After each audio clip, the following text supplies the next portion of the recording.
Have you ever felt a warmth and comfort when walking into a home? An essence that is just magical. Homes are more than mere bricks and wood. They are havens imbued with a kind of magic that's both palpable and intangible.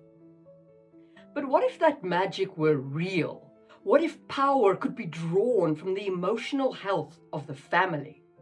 That's what I want to talk about today. The enchantments lurking in the corners of a home. Welcome to another episode of Just in Time Worlds with your host, Marie Mullaney. Today's video is part of a series. I've already covered homes and cultures. If you missed that episode, it's linked in the information card.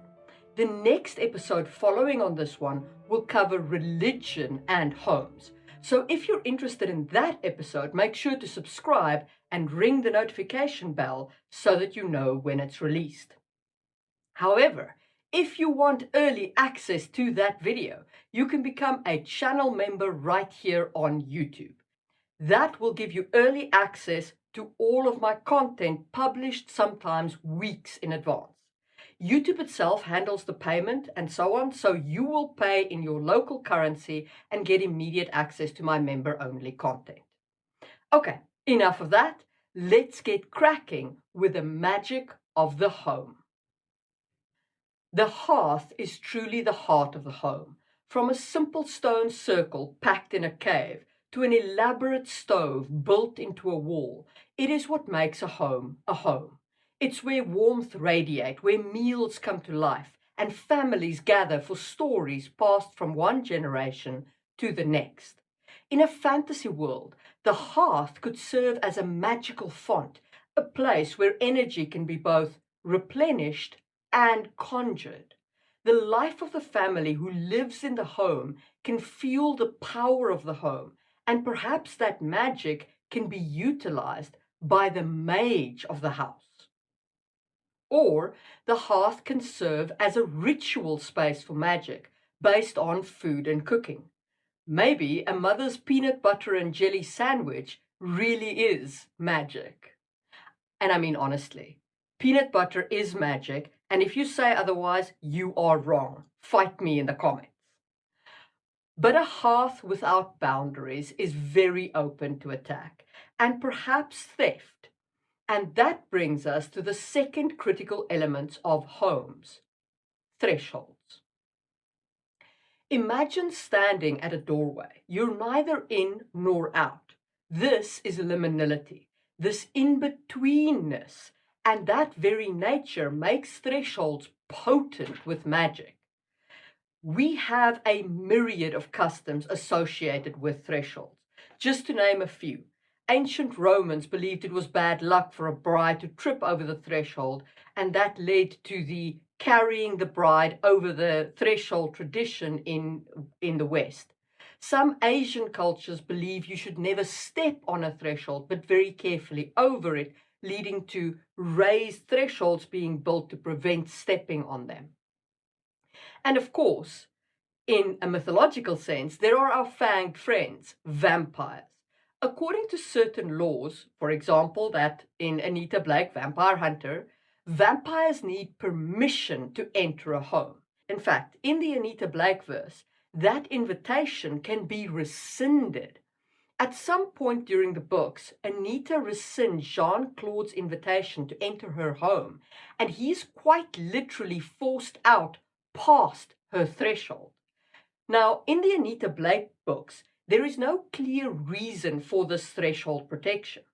But Jim Butcher in the Dresden Files dives deeper into what this protection is caused by. In the Dresden Files, the strength of a threshold's magic is proportional to the unity of the family within.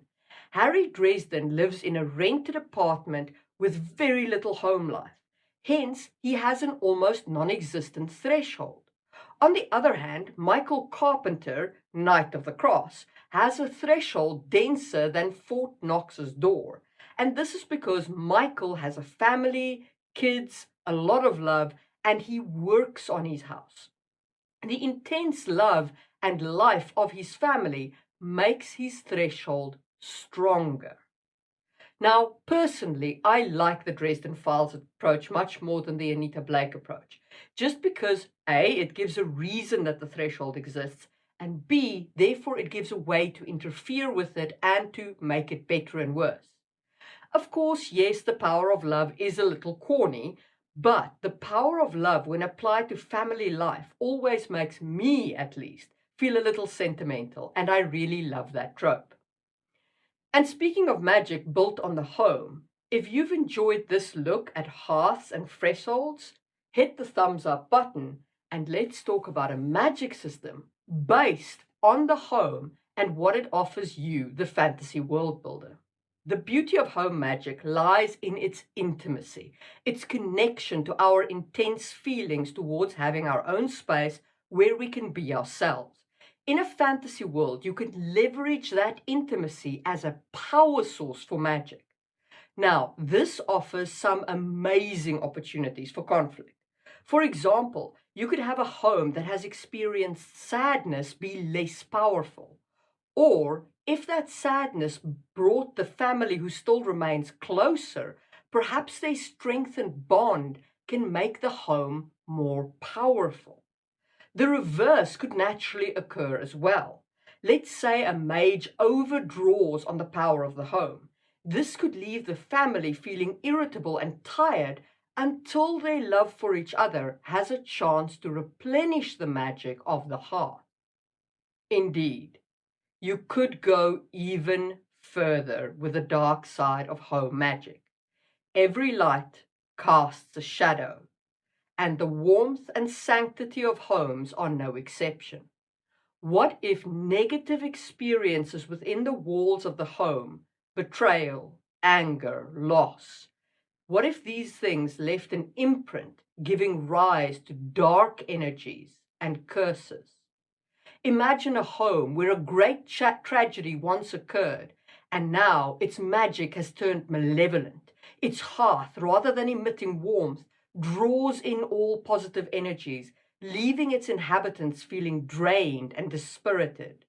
The threshold, rather than protecting against external threats, traps its occupants inside, making them prisoners in their own sanctuary.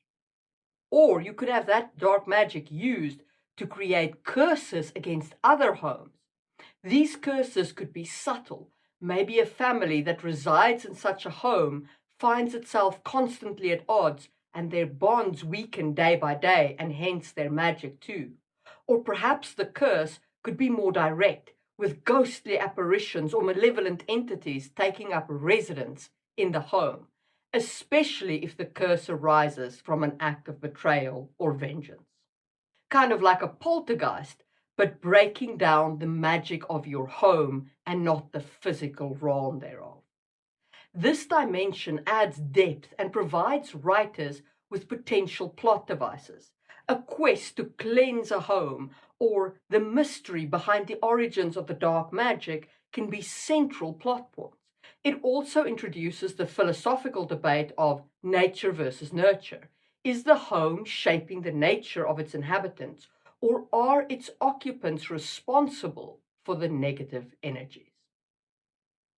If you build a magic system like this, I think it's important to consider what powers the magic of the home. Is it the home life of the family? Is it how much effort goes into building and maintaining the home? Perhaps the number of family members. Whatever you pick will affect both the nature of the homes built in your world and also the cultures of your world. For example, if it's the number of family members who makes the power of the home flow, people will probably have a lot of kids, and multi-generational and extended family homes will be the norm. On the other hand, if it's maintenance and cleanliness that makes a home give you power, then homes in your world probably look fantastic, and home damage would be considered a very great crime. If it's family love that powers the magic, the most powerful mages are probably fairly well balanced and perhaps even nice people. That being said, the Addams family was a very loving family, but perhaps not the most well-balanced or nice people. So you don't have to kiss all darkness in this kind of a world goodbye. And as I said, negative emotions could also be drawn to the hearth and be used to power the hearth in dark directions. That being the case, you could have equally powerful dark mages driven by negative events in the house. This would give you a kind of balanced magic system, which in my opinion is always fun to play with. Of course, hearth and home can also be a great place for cooking magic and for ritual magic, like making alcoholic beverages or trail food or potions or any of that kind of consumable magic items. And if you want my thoughts on consumable magic items for fantasy worlds, check out the information card on that topic. Much like a hearth without walls, a hearth magic system only gets better if you add threshold magic. A magic system centered around the threshold could of course leverage the protective elements, the way it's done in the Dresden Files. But this is the least scratching of what a threshold is, because a threshold can also serve as the focal point of a portal magic system. You could use thresholds as a means to look into other worlds like a window, or even as a portal device, a teleportation that you step through into other places or other homes. And this would leverage both the threshold's inherent liminal properties, being both in the home and outside of the home. I think with home magic, the most important point to remember is that the mage isn't just a mage, but a steward of their sacred space. It offers a great place for a magic system that is unique to each practitioner, since each home and family is also unique. And if you're finding value in this home video so far, consider giving it a super thanks. And let's talk about magical creatures and homes. We have a long tradition of having certain spirits and fairy type creatures associated with the home. Some of them are benign and some of them are less so. In Nguni mythology, there is a dwarf-like water spirit called the Tokalosh, who is capable of becoming invisible by drinking water or swallowing a stone. These creatures can enter a home and attack from a dark place, but according to some legends, they are bad climbers, so if you raise your bed off the ground, this safeguards the sleeper from attack. Of course, such fairy creatures don't have to be malevolent. In Scottish mythology, there is the brownie, which is a fairy creature that looks after the home. A brownie is a household spirit that comes out at night while the owners of the house are asleep and performs various chores and farming tasks. The human owners of the house must leave a bowl of milk or cream or some other offering for the brownie, usually by the hearth. I'm telling you, it all comes back to the hearth. Brownies are easily offended and will leave their homes forever if they feel insulted or taken advantage of. However, it could be worse than just leaving. If angered, a brownie could turn into a boggart, at least in the Mary Gentry books by Laurel K. Hamilton, which is one of the better implementations of brownies that I have seen in fiction. And boggarts are dangerous, malevolent spirits that are out to get you. Apparently, brownies are incredibly offended by clothing, and they will leave any family who gives them clothing. This part of the legend is very much like the German fairy tale of the shoemaker and the elves. In this story, an impoverished shoemaker lays out some shoe leather and finds a pair of gorgeous boots the next day. He keeps doing this for a while and pays off his debts and lives well. Finally, he keeps a watch and discovers that there are some elves who are making his shoes for him every night. And he and his wife also discover that these elves are wearing rags for clothes. The shoemaker's wife feels sorry for the elves, and they lay out tiny clothes for the elves on Christmas night. And the elves take these little patterns and they make clothes for themselves and they dance around the house and then they go off into the night, never to be seen again. So clothes definitely seem to be a thing for home spirits. Give them clothes and they just up and leave you. At least that's according to European mythology. But speaking of Christmas, there is one other mythological fairy creature that is also a home invader. The tomte from Sweden, also called the tuntu from Finnish or the nisse in Norwegian and Danish, is kind of like a mix between Father Christmas and a guardian fairies. These beings supposedly bring gifts around Yule and they look after a home that they are attached to. So, threshold or no, there are some creatures that, according to mythology, can definitely enter a home. Some with kind intentions, like the tomte, and some with more malevolent notions, like the tokolosh. And this is a thought worth remembering for your fantasy world. If you're building a magic system with the home involved in some way, even with something as simple as threshold magic, I definitely consider adding some creatures who can cross that threshold.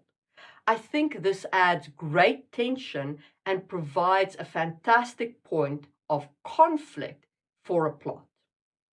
And speaking of plot conflict, if you've enjoyed this video so far, hit the thumbs up button and let's talk about plots that grow naturally from home magic. When integrating the concepts of home magic into storytelling, there are, of course, countless of avenues to explore. But here are the 5 that resonate the most with me. First, character arcs. So you could have a protagonist that starts off in a weakened home magic due to past traumas. Their journey could involve not just external adventures and trying to fix their home in that way, but also an internal strife where they have to mend broken relationships and restore their home's lost magic by fixing themselves internally and fixing their relationship with their family. Then there's conflict and its resolution. The potency of a home's magic might be directly tied to the well-being of its inhabitants. An antagonist could weaken a protagonist, not through direct combat, but by attacking their home, either physically or emotionally. So you could have a point of conflict being that the home is attacked and this causes the protagonist damage and he has to go on this journey to fix his home. Then there's the MacGuffin plotline. In some narratives, there's an object or concept that the character must pursue. A relic that amplifies home magic or a sacred text containing rituals that cleanse cursed homes can serve this purpose. So the sacred hearthstone has been stolen. Oh no! And off we go on adventure to recover it. And then, of course, there are romantic subplots. So 2 characters might come from homes with vastly different magic. And as their relationship grows, so does the intermingling of their home's enchantments, leading to unexpected effects and challenges. So basically, Romeo and Juliet, but with magic. And then you could have a moral dilemma plot storyline. So a mage drawing power from their home might face the dilemma of overusing the magic, and this could harm their loved ones. So this could lead to character growth as they must find a balance or an alternative power source. Or if you have dark energy available from negative emotions, your mage could turn to terror tactics to grow their power, and their descent into villainhood can form the central theme of a tragedy. The magic of homes can be woven deep into the fabric of storytelling. It's not just about spells and rituals, it's about family, relationships, history, and the very essence of what makes a house a home. By grounding fantasy elements in these universal themes, you can create stories that resonate deeply with your readers. And those are my thoughts on magic and the home. Remember that I do also write fantasy books, and you can check those out on the links below if you want to support the channel. Also, before you leave and go rushing out to buy my books, check out my video on the power of glass in fantasy. Clicking on these end screen videos recommended to you really does help show the channel love, because the algorithm then thinks I'm worth supporting. And I will see you soon for another episode. Go on, look, Cat Fairy is entreating you to click on that video. Clicky.